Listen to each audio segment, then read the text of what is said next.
Welcome student 10th standard mathematics part 1. तर त्याच्यामध्ये जे हॉट क्वेश्चन आहेत आपले 4 मार्क्सचे. तर ते क्वेश्चन आपण या व्हिडिओपासून काय करतो स्टार्ट करतो. 4 मार्क्सचे जे क्वेश्चन आहेत मॅथ्स 1 असू दे किंवा 2, तर हे मोस्टली तुमच्या टेक्स्टबुकच्या बाहेरचे असणार आहेत. एकूण टोटल 3 क्वेश्चन असणार आहेत.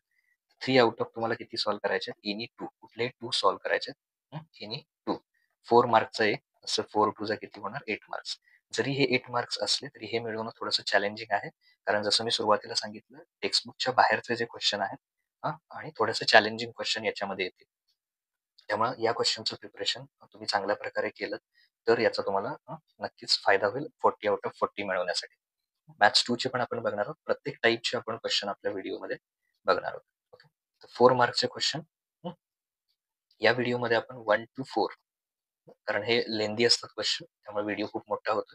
तर हॉट क्वेश्चन्स मॅथ्स 1 चे 1 to 4 आपण या व्हिडिओमध्ये बघणार आहोत. नेक्स्ट व्हिडिओमध्ये आणखीन सुद्धा हॉट क्वेश्चन एक्झाम पर्यंत जेवढे होतील तेवढे तुमच्याशी शेअर करेल. तो व्हिडिओ तुम्ही जास्तीत जास्त शेअर करा, जेणेकरून काय होईल की जेवढ्या व्हिडिओला व्ह्यूज जास्त येतील तेवढे मी हॉट क्वेश्चन्स पण जास्त. सुरू करूया आपण क्वेश्चन फर्स्ट. सो त्यातला फर्स्ट क्वेश्चन बघूया आपण. A train travels 240 kilometre with uniform speed.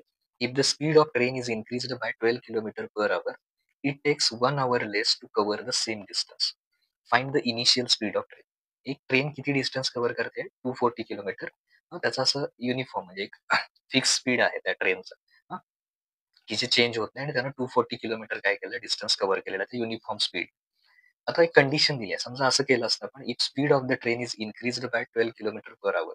आहे ते स्पीड जर आपण 12 किलोमीटर पर आवर ने इन्क्रीज केला, इट टेक्स 1 hour लेस. 1 तास कमी लागतोय, कारण जेवढं तुम्ही स्पीड इन्क्रीज कराल तेवढा टाइम लेस होणार. Okay. The same distance, find the initial speed of train. तर इनिशियल स्पीड काय असेल ट्रेनचं? तर जे फाइंड आउट करायचं त्याला पहिल्यांदा एक्स सपोज करूया आपण. लेट, ओके, आन्सर स्टार्ट करूया. Let initial speed of train, तेच आपल्याला फाइंड आउट करायचं. Let initial speed of the train. Okay. तर ट्रेनचं इनिशियल स्पीड काय सपोज करणार आपण? x kilometre per hour. तर इथून स्टार्ट करणार आपण. x किलोमीटर पर आवर हे त्याचं इनिशियल स्पीड आहे. तर स्पीडचा फॉर्म्युला आपल्याला माहिती आहे. As speed is equal to distance upon time. Okay. तर याच्यावरून मग टाइमचा फॉर्म्युला कसा करणार? तर टाइम आणि स्पीड हे एकमेकाला इंटरचेंज करूया. म्हणजे इकडे घेऊया टाइम आणि मग स्पीड इकडे घेऊया. So distance upon speed is time. Okay. So टाइमचा फॉर्म्युला आला. आता याच्यामध्ये 2 कंडिशन आहेत. इनिशियल स्पीडच्या बाबतीत करूया. फॉर x किलोमीटर पर आवर, समजा हे स्पीड असेल, तर x किलोमीटर पर आवर हे जर स्पीड असेल तर टाइम किती लागणार आहे? टाइम इज इक्वल टू, त्याला t1 म्हणूया आपण. तर ह्या फॉर्म्युल्यात पुट करा. डिस्टन्स किती कव्हर करायचं आपल्याला? 240 आणि स्पीड किती असणार आहे त्यावेळी? x. किलोमीटर पर आवर स्पीड आहे, त्यामुळे 240 अपॉन x एवढं टाइम लागणार आहे आपल्याला आवर.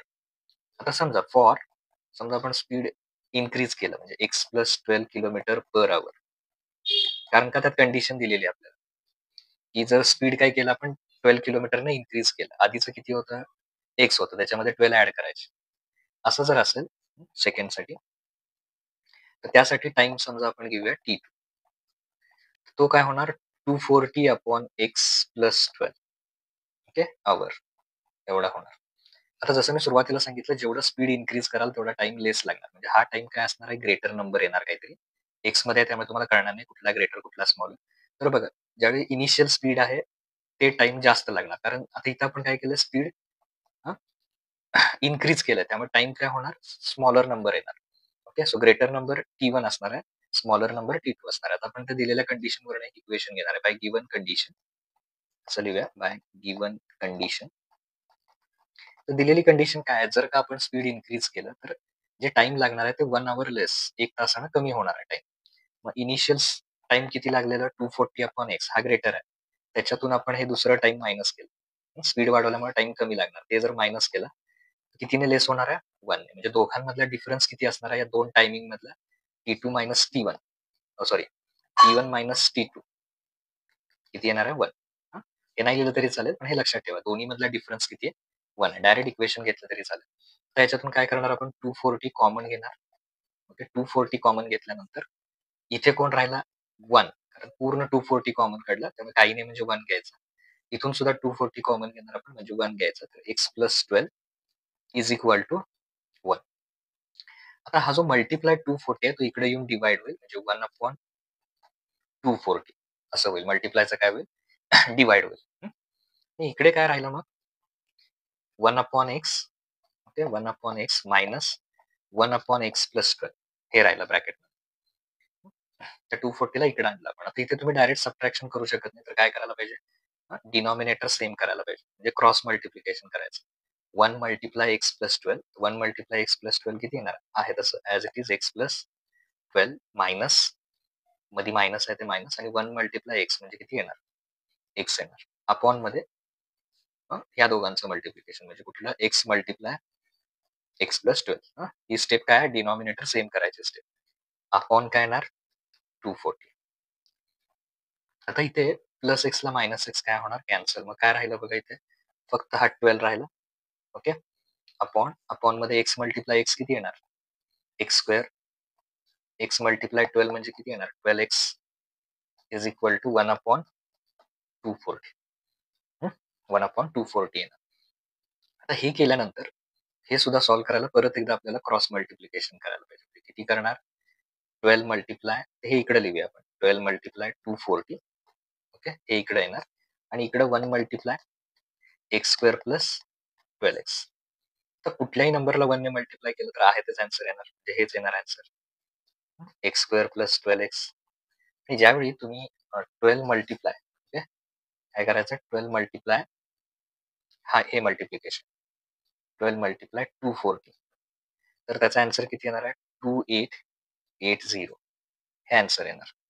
आता हे आल्यानंतर इथे x² + 12x हा प्लस आहे, तो इकडे येऊन काय होईल? मायनस, म्हणजे 2880 इज इक्वल टू किती येणार? 0. प्लसचा काय झाला? पलीकडे येऊन मायनस झाला. आता मेन आहेत याचे फॅक्टर आपले करेक्ट आले पाहिजे. फॅक्टर करेक्ट येण्यासाठी काय करूया? इथे असं घेऊया, इथे काही नाही, म्हणजे कोइफिशियंट 1 ने या नंबरला मल्टिप्लाय केलं तर तेच आन्सर येणार. फक्त साइन त्याचं काय आहे? मायनस. याचे फॅक्टर पाडायचे, आणि मिडलचा नंबर किती आहे? +12. जर नंबर मोठा आहे, फॅक्टर फाइंड आउट करणं हेच मेन टास्क आहे आपलं. त्यामुळे अशा एक्झाम्पलची आपली प्रॅक्टिस पाहिजे जास्त. तर बघा, मायनस असेल तर एक प्लस येणार, एक मायनस येणार. समजा मी असं घेतलं 60 × 48 असे जर नंबर घेतले, तर हे चेक करून बघा फॅक्टर, आणि मग त्याला x जोडू शकतो आपण इकडे. ह्या दोन्हींचं मल्टिप्लिकेशन केलं तर हे 2880 येणार, मायनस 60 - 48 12 येणार, ग्रेटर नंबरचं साइन प्लस. ओके, त्यामुळं इथे फॅक्टर लिहूया ते x² प्लस याचं स्प्लिटिंग करायचं. 12x काय येणार? 60x मायनस 48x, आणि हा नंबर ॲज इट इज घ्या खाली. 2880 इज इक्वल टू 0. याच्यामध्ये काय करा? ग्रुप करायचं. आता कॉमन काढायचं. कॉमन म्हणजे डिवाइड, हेही लक्षात ठेवायचं. याच्यातून मी x कॉमन घेतला, x² मधला x कॉमन घेतला, x शिल्लक राहिला तो x, प्लस 60x मधला x कॉमन घेतला, राहिला 60. आता कोण कॉमन घेणार आहे आपण? -48 कॉमन घेणार आहे, म्हणजे कोण राहिला? सो ब्रॅकेटच्या आतमध्ये x मायनस. आता इथे बघा 2880 मधून आपण मायनस आहे त्याचं साइन, त्याच्यातून काय कॉमन घेतलंय? -48. मायनस मायनस काय होणार? प्लस, आणि डिवाइड केल्यावर किती येणार आन्सर? ऑब्विसली 60, कारण त्यांचं मल्टिप्लिकेशन तेवढं येतं म्हटल्यावर डिवाइड केल्यावर 60 येणार, आणि हे दोन ब्रॅकेट सेम असतात, याच्यावरून पण आपल्या लक्षात आलं पाहिजे. Is equal to 0. दोन्हीकडे सेम ब्रॅकेट कुठला आहे? x + 60 हा फर्स्ट ब्रॅकेट आहे, दुसरा x मायनस कुठला आहे? 40 इज इक्वल टू 0. तर दोन्हीपैकी दोन ब्रॅकेटचं मल्टिप्लिकेशन 0 आहे. एकतर फर्स्ट ब्रॅकेट 0 असेल, किंवा सेकंड ब्रॅकेट काय असेल? 0 असेल. मग +60 इकडे येऊन काय होणार? मायनस, म्हणजे x इज इक्वल टू किती येणार? -60, और -48 इकडे येऊन काय होणार? +40. But speed is not negative, so x is not equal to -60. असं का म्हणतोय मी? कारण स्पीड आपण कधीही निगेटिव्ह कन्सिडर करत नाही. Speed is not negative. Okay, velocity असेल तर फिजिक्समध्ये वगैरे आपण त्याला निगेटिव्ह कन्सिडर करू शकतो, डायरेक्शन असेल तर. स्पीड निगेटिव्ह नाही घेणार, स्पीड पॉझिटिव्ह घेणार. So x is equal to 48 km/h. पण एक्झाम मध्ये लक्षात ठेवा, फायनल आन्सर लिहायला शिका व्यवस्थित, त्याच्यात कुठेही मिस्टेक करायची नाही. काय विचारलं होतं आपल्याला? Find the initial speed of train. Therefore, initial speed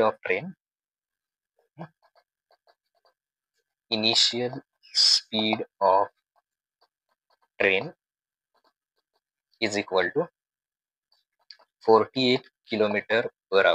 that is required. Now next question. बघा. If p times pth term of an AP is equal to q times qth term of qth term, then show that p plus qth term of AP is 0. तर याच्यामध्ये स्टार्टिंगला आपण इथून सुरुवात करूया अशी. Let A be the first term, A be the first term, and D be the common difference, D be the common difference of given AP, of given AP. तर जी AP आपल्याला दिलेली आहे त्याची फर्स्ट टर्म काय आहे? First टर्मला आपण काय म्हणूया? ए म्हणूया आणि डी त्याचा काय घेऊया? कॉमन डिफरन्स घेऊया. ओके, इथून स्टार्ट करूया आपण. आता हे स्टार्ट केल्यानंतर then show that p plus q term of AP is 0 हे आपल्याला दाखवायचं. तर दिलेली कंडिशन आधी घेऊया. बाय गिवन कंडिशन, ही कंडिशन जर तुम्हाला मांडता आली तर तुम्ही ते सॉल्व्ह करू शकता. By given condition p times म्हणजे p multiply p times pth term म्हणजे जसं nth टर्म काय असते t n. Okay, nth term is t n. तसं पीथ टर्म काय होणार? टीपी. सो पी टाइम्स म्हणजे मल्टिप्लाय पीथ टर्म म्हणून काय घ्यायचा? T p is equal to q times म्हणजे क्यू मल्टिप्लाय क्यूथ टर्म म्हणजे कसं लिहिणार? T q. आता याच्यात काय करणार आपण? काय व्हॅल्यू त्याच्यात पुट करणार. ए आणि डी चा फॉर्म्युला आहे तो त्याप्रमाणे लिहायचा.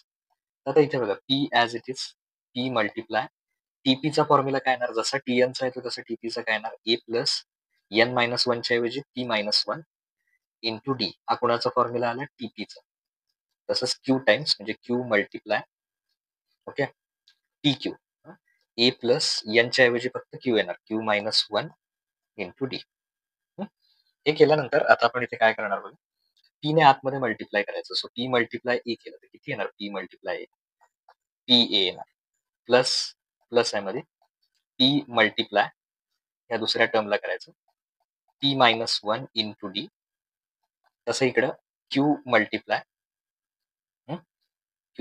करूया.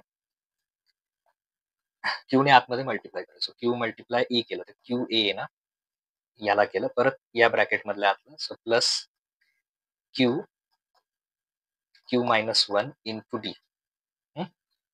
आता याच्यानंतर इथे हा प्लस आहे तो इकडे येऊन काय होणार? मायनस म्हणजे P A minus Q A. Okay, plus इकडे येऊन मायनस झाला. परत याला इकडे आहे या साईड. इकडे कोण आहे? Already queue. ही टर्म लिहूया आधी आहे तशी Q minus one into D आणि याला इकडे आहे कुठला? हा ब्रॅकेट सगळा या साईडला आणूया इकडे. तर तो मायनस करून काय येणार? Minus P minus one into d. आता याच्यामध्ये जर तुम्ही ए बाजूला काढलं कॉमन काढलं तर काय होईल बघा. ए कॉमन काढलं आपण तर राहिलं कोण मग? पी आणि क्यू म्हणजे पी मायनस क्यू. ओके, ए कॉमन काढला. आता काय करा? क्यू ने आतमध्ये मल्टिप्लाय करा ब्रॅकेटच्या. क्यू मल्टिप्लाय क्यू काय होणार? Q square. Q minus one केलं तर काय येणार? As it is Q. Okay, सगळ्यात शेवटी आपण डी लिहिणार आहे त्यामुळे जरा डी नंतर लिहूया. क्यू ने वन ला मल्टिप्लाय केलं क्यू मल्टिप्लाय वन क्यू आला. तसंच इथे पी ने करायचं. P multiply P square. परत हा मायनस मायनस काय होणार? प्लस पी मल्टिप्लाय वन किती येणार? पी येणार. या वन ला मल्टिप्लाय केला मायनस मायनस प्लस झाला आणि दोन्हीकडे डी आहे. इथं पण डी आहे इथे पण डी. डी इकडे लिहूया कॉमन. तर नेक्स्ट स्टेप मध्ये इकडचं आहे तसं A P minus Q as it is. याच्यात इथे बघा प्लस पी आहे. ओके, हा प्लस पी आणि हा मायनस क्यू. हा पहिल्यांदा घेऊया पी मायनस क्यू हा इकडे लिहिला. त्याच्यानंतर अजून कोण राहिलं? हा राहिला क्यू स्क्वेअर. तर पहिल्यांदा असं घेऊया मायनस पी स्क्वेअर घेऊया. ओके, मायनस पी स्क्वेअर हा घेऊया मायनस पी स्क्वेअर आणि मग याचं साईन काही नाही म्हणजे काय? प्लस क्यू स्क्वेअर आहे तसं बाजूला d. A into p minus q is equal to first bracket मध्ये आहे तसं p minus q minus p square. Minus साईडला घेऊया आणि ब्रॅकेट वापरूया. आता ब्रॅकेट वापरल्यावर काय होतं बघा. मायनस साईडला घेतलंय आपण ब्रॅकेट घातलेला आहे ब्रॅकेट घेतलेला आहे. तर पी स्क्वेअर आहे तसा राहणार आणि मधला जो प्लस आहे तो बदलून काय होणार? Minus Q square. कारण का आपण हा ब्रॅकेट यूज केला. आता बघा मायनस मायनस काय होणार आहे प्लस. ब्रॅकेट टाकल्यामुळे काय झालं आतलं साइन चेंज झालं. Is equal to d. ही स्टेप कळायला पाहिजे तुम्हाला. मायनस कॉमन काढला तर हा प्लसचा काय झाला मायनस. ओके. आता हे झाल्यानंतर इथे ए पी मायनस क्यू, इथे पण काय येणार P minus q minus p square minus Q square. जसं आपला फॉर्म्युला आहे ए स्क्वेअर मायनस बी स्क्वेअरचा फॉर्म्युला काय आहे ए प्लस बी आणि ए मायनस बी. तो इथे यूज करूया आपण. ओके, हा फॉर्म्युला लक्षात ठेवा, हा वापरतो आपण. त्याच्यात काय येणार Q plus sorry just Q plus P, पहिल्यांदा प्लस दुसऱ्यांदा minus into D. Okay, divide both side by p minus q. Divide both side by p minus q. p minus q न काय करायचं दोन्हीकडे डिवाइड करायचं. इथे पण डिवाइड करूया a p minus q divided by p minus q. परत इकडे पण डिवाइड करूया याला या टर्मला p minus q ला पण कशाने परत p minus q minus p plus q पहिल्या ब्रॅकेटमध्ये, दुसऱ्या ब्रॅकेटमध्ये p minus q अपॉन काय घ्यायचं p minus q आणि बाहेर कोण आहे कॉमन d. आता इथे बघा सेम ब्रॅकेट कुठला आहे p मायनस क्यू ला p मायनस क्यू कॅन्सल होणार. फक्त कोण राहणार हा a इज इक्वल टू ए घेतला आपण तो.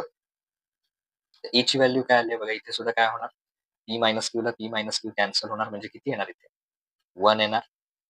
परत इथला सुद्धा p मायनस क्यू ला p minus Q cancel minus p plus Q into काय येणार d येणार. ओके, आता इथे मी एक महत्वाची स्टेप करणार आहे ए इज इक्वल टू हे 1 मायनस पी प्लस क्यू आहे तर मी याला असं लिहितो P plus Q minus 1. Okay, असं करतो याला. तर काय चेंज होणार आहे समजा मी असं केलं जस्ट मिनिट. ओके, डी लिहायचं डी लिहूया. 4 मायनस 3 केलं तर आन्सर किती येतं 1 येतं. आणि मी उलट केलं 3 मायनस 4 केला इथं ऑर्डर चेंज केली ना. 1 मायनस पी प्लस क्यू होतं तर पहिला कोण घेतला पी मायनस क्यू. 4 मायनस 3चा आन्सर 1 येतं तसं 3 मायनस 4चा आन्सर किती येणार -1 येणार. म्हणजे साइन ते आन्सर तेच राहतं फक्त साइन काय होतं मायनस होतं. मग इथं बघा हा काय केलं आपण हे असं असताना ए आहे सॉरी जस्ट मिनिट इथे 1 मायनस पी प्लस क्यू असताना आन्सर काय ए आहे. मग पहिल्यांदा समजा मी पी प्लस क्यू घेतला आणि मग -1 केलं तर त्याचा आन्सर काय ना -1. ही स्टेप लक्षात ठेवा की याला साइन ऑर्डर चेंज केली मायनसची की आन्सर काय येतो मायनस येतो. मग याला नंबर काय करूया आपण 2 ठेवूया sorry number 1 just minute number 1. हा नंबर 1 इथे घेऊया. हा आला आपला मायनस. हे आपल्याला यूज होणार आहे काय 0 दाखवायचं आपल्याला तर पी प्लस क्यू टर्म ही टर्म आपल्याला 0 दाखवायची ते घेऊया आपण. So t n is equal to हा फॉर्म्युला लिहिला समजा a plus n minus 1 into D.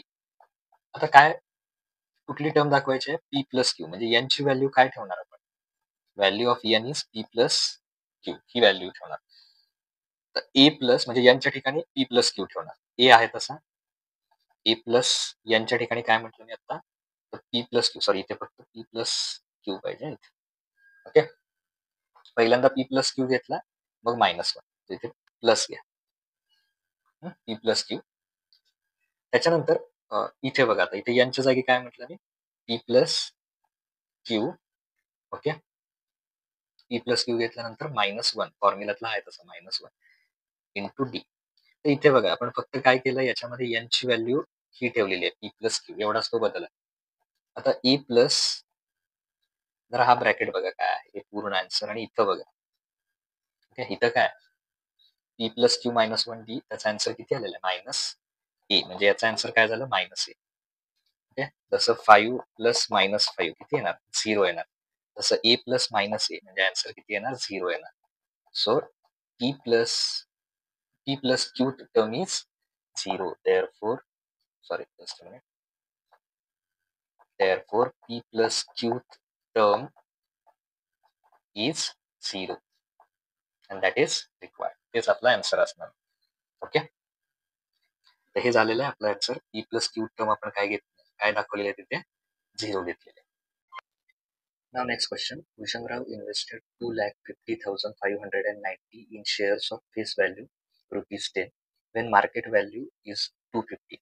The rate of brokerage is 0.2% and GST is 18%. Then find number of shares purchased, amount of brokerage paid आणि GST paid for trading. Okay, तर step by step आपण सगळे find out करूया. आता काय करूया सगळ्यात पहिल्यांदा आपण, तर एका शेअरवर आपल्याला किती ब्रोकरेज द्यावं लागलं आणि त्या ब्रोकरेजवर जीएसटी किती ते फाइंड आउट करूया आणि मग हे वन बाय वन आपण फाइंड आउट करू शकतो. तर स्टार्टिंगला कुठून सुरुवात करणार आपण, ह्याच्यावर जो ब्रोकरेज आहे. Okay, brokerage on one share. Okay, sorry, brokerage on one share. एका शेअरवर किती ब्रोकरेज येईल ते फाइंड आउट करूया. तर ते करण्यासाठी काय करणार, तर पर्सेंटेज किती दिलंय ब्रोकरेजचं, 0.2% ऑफ मार्केट व्हॅल्यू. ओके, 0.2% म्हणजे 0.2 अपॉन 100 इंटू मार्केट व्हॅल्यू किती आहे, 250. तर आता इथे पुढची स्टेप करताना पहिल्यांदा काय करूया, 250ला समजा 2 न मल्टिप्लाय केलं किती येणार, 250 मल्टिप्लाय टू 500 येणार. आणि त्याच्यानंतर इथे डेसिमल आहे, पॉईंट आहे, त्यामुळे इथे काय येणार 50.0 येणार. या डेसिमलमुळे इथं 0 घ्यायचा, डिवायडेड बाय 100. तर 50.0 म्हणजेच 50 अपॉन 100. तर काय होईल, 0ला 0 किंवा असं लिहू शकतो आपण कुठल्याही नंबरला. समजा आपण काय म्हणलं 100 ने डिवाइड केलं तर मागून किती प्लेसेस नंतर, 2 प्लेसेस नंतर 0 येणार, म्हणजे 0.50 आणि इथे काय करणार 0. म्हणजे 2 डिजिट नंतर, कारण 0 किती आहे त्याच्यावर 2 आहे, त्यामुळे 2 0 असल्यामुळे 2 प्लेसेस नंतर बॅक साईड करून म्हणजे 0 आणि 5 इथे येणार डेसिमल. म्हणजे 0.50 हा तुमचा काय झाला, ब्रोकरेज ऑन वन शेअर. एका शेअरवर ब्रोकरेज किती झालं, 0.50. 0.50 किंवा 0.5 सुद्धा लिहू शकता तुम्ही. दोन्ही आन्सर करेक्ट आहेत. आता जीएसटी ऑन ब्रोकरेज लक्षात ठेवा. जीएसटी तुम्हाला कशावर, sorry, brokerage, GST on brokerage. तर जीएसटी कशावर, जी काही तुम्ही ब्रोकरेज दिलेला आहे त्याच्यावर जीएसटी येणार. म्हणजे किती येणार याच्यात, तर 18% ऑफ, शॉर्ट मध्ये लिहितो मी ब्रोकरेज. तर 18% म्हणजे 18 अपॉन 100 इंटू 0.50 किंवा नुसतं 0.5 घ्या. ओके, आता इथे आपण काय करूया, 18ला जर समजा 5 ने मल्टिप्लाय केलं तर 18 5 चा किती येणार, 90 येणार. ओके, 90 डिवायडेड बाय 90 आला आणि हा पॉईंट आहे, डेसिमल आहे, त्यामुळे इथे पॉईंट द्यायचा आणि त्याला डिवायडेड बाय किती करणार, 100. त्यामुळे हा डेसिमल द्यायला विसरायचा. जसे कसं येणार, 9.0 म्हणजे 9 अपॉन 100. तर 9 अपॉन 100 म्हणजे कसं लिहिणार, 9ला जर 100 ने डिवाइड केलं तर 9 लिहायचं, अलीकडे एक 0 द्यायचा, 2 0 असल्यामुळे 2 प्लेसेस नंतर 0 द्यायचं. ओके, म्हणजे याचा आन्सर किती येणार, 0.09 रुपीज. तर हे सगळं आपण का केलं, कारण जी काय टोटल प्राइस येणार आहे, okay, total price of one share, total price of one share ही कुणाकुणाची ऍडिशन असणार आहे, market value plus brokerage plus GST. तिन्हींची ऍडिशन असणार आहे. मग मार्केट व्हॅल्यू किती आहे त्याची, 250 प्लस आपलं ब्रोकरेज किती आलं होतं, 0.50 किंवा 0.5 काही घ्या चालेल, दोन्हीचं मिनिंग तेच आहे. आणि जीएसटी किती आहे, 0.09. तर ह्या तिन्हींची जर ऍडिशन केली आपण, म्हणजे कुठली कुठली, 250 प्लस 0.5 प्लस 0.09, तर ते आन्सर किती येणार आहे, 250.59 रुपीज. ओके, ही त्याची टोटल प्राइस येणार आहे एका शेअरची. So number of shares purchased, number of shares purchased, किती शेअर्स त्यांनी घेतले असतील, तर ते कसं काढणार, टोटल इन्व्हेस्टमेंट, किती इन्व्हेस्टमेंट केली आहे total, divided by price of one share. एका शेअरची प्राइस किती आहे त्यांना डिवाइड करायचं. ओके, टोटल किती इन्व्हेस्ट केलेत आणि एका शेअरची प्राइस किती आहे. टोटल किती इन्व्हेस्ट केलेत, तर टोटल इन्व्हेस्ट केलेत त्याच्यात 2,50,590. 2,50,590 आणि एका शेअरची प्राइस किती आहे, 250.59. ओके, आता इथे काय करायचं बघा, डेसिमलने डिवाइड करायचं असेल तर वरच्या नंबर मध्ये काही डेसिमल नाही आहे, हा कॉमा दिलाय मी. ओके, 2,50,590. तर वरचा आहे तसं, खाली जो नंबर आहे त्याचा डेसिमल काढून टाकायचं, म्हणजे असं लिहायचं 250.59. ओके, याचा डेसिमल काढला. कुठल्या याचा डेसिमल काढलाय आपण, तर याच्यामध्ये डिनॉमिनेटरचा डेसिमल काढलाय. आफ्टर किती प्लेस होता तो? After 2 place. त्यामुळे वरती काय करायचं 100 ने मल्टिप्लाय करायचं. ओके. कुठला कॅन्सल केलाय? डिनॉमिनेटर. किती प्लेसेस नंतर आहे? 2 प्लेसेस नंतर. त्याच्या अपोझिट न्यूमरेटरमध्ये 100 ने मल्टिप्लाय करायचं. ओके. आता इथे बघा, इथे जर आपण याला हा नंबर आहे 25,059 वन जा आणि एक्स्ट्रा 0 आहे का? ही 0 येते म्हणजे 10 आन्सर येणार. ओके. 1 जा आणि एक्स्ट्रा 0 10. 10 मल्टिप्लाय 100 म्हणजे किती येणार? असे किती शेअर्स घेतले असतील त्यांनी? 1000 shares. So number of share purchased 1000. Second, total brokerage. Okay. Total brokerage. Sorry. तर एका याला ब्रोकरेज किती दिलेलं आहे आपण? तर 0.5. ओके. 0.5 दिलेला आहे. 0.5 असे शेअर्स किती आहेत? 1000. तर समजा पहिला 1000 ला 5 ने मल्टिप्लाय केलं. किती येणार? 5000 येणार. आणि एका प्लेस नंतर काय करायचं? त्याचा डेसिमल इथे द्यायचा. म्हणजे 500.0 कारण का इथे एका नंतर पॉइंट आहे. त्यामुळे ब्रोकरेज टोटल किती दिलेलं असणार आहे? 500. Third one, total GST. Total GST. तर एका याला जीएसटी किती दिलेली आहे? 0.09 दिलेली आहे. असे किती आहेत shares? 1000.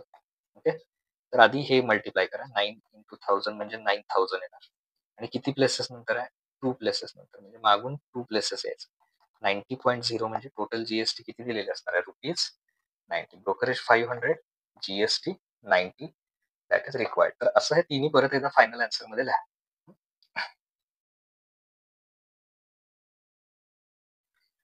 Now next question. The divisor and quotient of the number is 6123 are the same. Divisor आणि quotient काय आहे त्या नंबरचा? या नंबरचा सेम आहे. And the remainder is half of the divisor. Remainder जो आहे तो काय आहे? डिवायझरचा हाफ आहे. तर मग आपल्याला काय करायचं आहे? डिवायझर किती येतोय तो फाइंड आउट करायचा. जो फाइंड आउट करायचा त्याला एक्स मानूया. Let divisor is equal to x. डिवायझरला किती सपोज करूया? एक्स. क्वेश्चन पण सेमच आहे. Divisor and quotient are same. Therefore quotient is also same, that is x. हे दिलंय आपल्याला क्वेश्चन. जेवढा डिवायझर आहे तेवढाच क्वोशंट आहे. And remainder is half of the divisor. Therefore remainder is equal to divisor किती आहे? एक्स. त्याच्या half. So x divided by 2 हे येणार. मग आता एक फॉर्म्युला लिहायचा आपण की dividend is equal to, just minute, तो फॉर्म्युला आधी लिहूया. Dividend is equal to divisor multiply quotient plus remainder. तर हा फॉर्म्युला आहे. ओके. कुठेतरी नोट करा पुढे ब्रॅकेटमध्ये. It is formula. तर डिव्हिडंट कुणाला डिवाइड करायचं आहे आपल्याला? तर या नंबरला 6123. Okay. Is equal to divisor किती आहे? एक्स. एक्स मल्टिप्लाय क्वोशंट पण किती आहे? एक्स प्लस रिमाइंडर किती आहे? सॉरी प्लस, कारण इथे प्लस आहे. ओके. रिमाइंडर किती आहे? त्याच्या हाफ म्हणजे एक्स अपॉन 2. तर एक्स मल्टिप्लाय एक्स काय होणार? X square plus 2 upon x upon 2. Just minute. X upon 2. 6123. आता इथे ऍडिशन करण्याआधी डिनॉमिनेटर सेम करूया. त्यासाठी 2 ने एक्स स्क्वेअरला मल्टिप्लाय करायचं म्हणजे किती येणार? 2x स्क्वेअर प्लस एक्स आणि होल डिवाइडेड बाय किती येणार? 2. इकडचा नंबर आहे तसं 6123. आता हा जो डिवाइड 2 आहे तो याच्याकडे येऊन काय होईल? मल्टिप्लाय होईल. म्हणजे 6123 ला आपण कितीने मल्टिप्लाय करणार? 2 ने. 2x स्क्वेअर प्लस एक्स हा इथेच ठेवला आपण या साईडला. तर आता आपण काय करणार? 6123 ला 2 ने मल्टिप्लाय केलं तर 2 ने मल्टिप्लाय केल्यावर किती येणार? 12,246 याचं मल्टिप्लिकेशन. इकडे आहे तसं 2x स्क्वेअर प्लस एक्स. आता हा केल्यानंतर इथे जर का आपल्याला हे इक्वेशन सॉल्व्ह करायचं असेल तर इकडे लिहूया आपण 2x स्क्वेअर प्लस एक्स आणि हा प्लस आहे, त्याचा साईन काही नाही म्हणजे प्लस आहे, तो यांच्याकडे येऊन काय होणार? मायनस होणार. म्हणजे 12,246. आता हा नंबर पूर्ण इकडे गेल्यावर काय राहणार? 0. आता हे आपल्याला फॅक्टरायझेशन मेथडने सॉल्व्ह करायचं. फॅक्टरायझेशनने सॉल्व्ह करताना काय करायचं? या इथल्या 2 ला किंवा 2 ने इथल्या 12,246 ला मल्टिप्लाय करायचं. तर याला मल्टिप्लाय केल्यावर किती येईल? 2 ने मल्टिप्लाय केल्यावर 24,492. 2 ने काय केलं? या नंबरला मल्टिप्लाय केलं. ओके. तर याला मल्टिप्लाय केल्यानंतर याचे फॅक्टर पाडायचे आपण. मल्टिप्लाय केलं आणि साइन एक मायनस आहे, त्यामुळे मायनस साइन द्या याला, कारण इथे काय आहे मायनस साइन, त्यामुळे हे मायनस येणार. आणि मिडलचा नंबर काय आहे बघा, इथे एक्सचा कोइफिशियंट काही नाही म्हणजे 1 आहे, त्यामुळे काय घ्यायचं +1 घ्यायचं. आता मायनस असल्यामुळे मल्टिप्लिकेशन मायनस कधी येतं, एक नंबर प्लस आणि दुसरा काय पाहिजे मायनस पाहिजे. प्लस आणि मायनस. तर असे 2 नंबर शोधायचे ज्यांचं मल्टिप्लिकेशन किती येईल 24,492 आणि ज्यांचं साइन काय म्हणजे सबट्रॅक्शन केल्यावर किती येईल, प्लस मायनसमुळे सबट्रॅक्शन शोधायचं, 1 येणार. तर असे फॅक्टर फाइंड आउट करायचे. मी मागच्या एक्झाम्पलमध्ये पण सांगितलं, की याच्यामध्ये तुमची प्रॅक्टिस पाहिजे जास्त. असे फॅक्टर फाइंड आउट करायचे. समजा तुम्ही जर हे केलं 158 मल्टिप्लाय 157 हे जर तुम्ही चेक केलं, त्यांच्यातला डिफरन्स 1 आहे. ओके. किंवा 157 आणि 156 केलं सपोज. हां, तर 156 सॉरी 58 च्या ऐवजी काय करा 156 आणि 157 हे 2 नंबर घ्या. तर तुम्हाला ते फॅक्टर मिळून जातील. चेक करा हे मल्टिप्लिकेशन. तर हे मल्टिप्लिकेशन घेतल्यानंतर त्याचा आन्सर येणार आहे ते 24,000 वगैरे. तर मग ते फॅक्टर घेऊया आपण. म्हणजे किती घेणार इथे 150 सॉरी जस्ट अ मिनिट. इथे येताना पहिला फॅक्टर घेऊया 157 सॉरी आणि इकडे घेणार 156. तो इथे यूज करूया. तर शक्यतो 256 ला 2 न डिव्हाइड होईल. त्यामुळे पहिल्यांदा हा फॅक्टर घेऊया 2x² मायनस 156 एक्स. दुसरा फॅक्टर हा घेऊया कुठला 157 x minus 12,246 is equal to काय येणार 0. हे आपले स्प्लिटिंग येणार त्याचं. मग पहिले 2 घ्या, यांच्यात काही कॉमन निघतंय का बघा. 2 कॉमन घेतला आणि एक्स कॉमन घेतला. 2 आणि एक्स कॉमन घेतला तर कोण राहिलं फक्त x² मधला एक्स राहिला, कारण एक ऑलरेडी कॉमन घेतला. 256 ला समजा या 2 ने डिव्हाइड केलं आपण, किती येणार आहे ते 78 आणि एक्स ऑलरेडी कॉमन काढलं म्हणजे x मायनस 78 प्लस 157 कॉमन काढलं. तर राहिला कोण हा फक्त एक्स. आणि या नंबरला जर का तुम्ही 157 न मल्टिप्लाय केलं सॉरी डिवाइड केलं तर त्याचा आन्सर येणार आहे 78. फार काही हे करत बसायचं नाही. इथं जो ब्रॅकेट आहे तोच इथं ब्रॅकेट येतो. इथं एक्स लिहिलं आपण, सॉरी एक्स नाही लिहायचं, कॉमन घ्यायचं जस्ट. इथं जो ब्रॅकेट आहे तोच येतो. त्यामुळे त्याच्यावरून पण तुमच्या लक्षात येईल. फक्त क्रॉस चेक करा. की या दोघांचं जर मल्टिप्लिकेशन घेतलं म्हणजे 157 आणि 70 तर हेच आन्सर मिळणार आहे आपल्याला. ओके. त्यामुळे ते 78 लिहिलं. दोन्हीकडे सेम ब्रॅकेट आहे तो घेऊया. कुठला ब्रॅकेट सेम आहे एक्स मायनस 78 हा पहिला ब्रॅकेट आहे आणि दुसरा bracket 2x plus 157 is equal to 0. आता याचा अर्थ काय होणार, पहिला ब्रॅकेट एक्स मायनस 78 हा तरी 0 येणार किंवा 2x प्लस 157 हा तरी 0 येणार. ओके. तर मायनस 78 इकडे येऊन काय होणार प्लस, मायनसचा काय झाला प्लस 78 आणि 2x इज इक्वल टू 157 इकडे येऊन काय होणार minus 157. So x is equal to मल्टिप्लायचं काय होणार डिवाइड मायनस 157 डिवायडेड बाय 2. आता शक्यतो आपण ज्यावेळी डिवाइड करतो त्यावेळी डिवाइड जर असा अपॉन मध्ये घेतो, साइन आपण निगेटिव्ह खाली घेत नाही तर कुठे घेतो वरती घेतो. तर निगेटिव्ह आपण काय करूया निगेटिव्ह व्हॅल्यू इग्नोर करूया. इग्नोरिंग निगेटिव्ह व्हॅल्यू, कारण असं काय नाही की डिवाइडला आपण निगेटिव्ह घेऊ शकत नाही, ती इग्नोर करूया. Ignoring negative value, negative value ignore करा. तर मग राहिला कुठला एक्स इज इक्वल टू 70 म्हणजे प्रॉपर आन्सर मिळेल. So that's why your divisor is 78 आणि तेच तर फाइंड आउट करायचं होतं आपल्याला. The required divisor is 78. तर हे 1 to 4 क्वेश्चन मी या व्हिडिओमध्ये घेतले. नेक्स्ट व्हिडिओमध्ये आपण रिमेनिंग क्वेश्चन जर तुमचा रिस्पॉन्स चांगला मिळाला तर आणखीन आपण हॉट क्वेश्चन मॅथ्स 1 चे घेऊया, मॅथ्स 2 चे घेऊया, 1-2 मार्कचे सुद्धा क्वेश्चन बघूया. थँक्यू.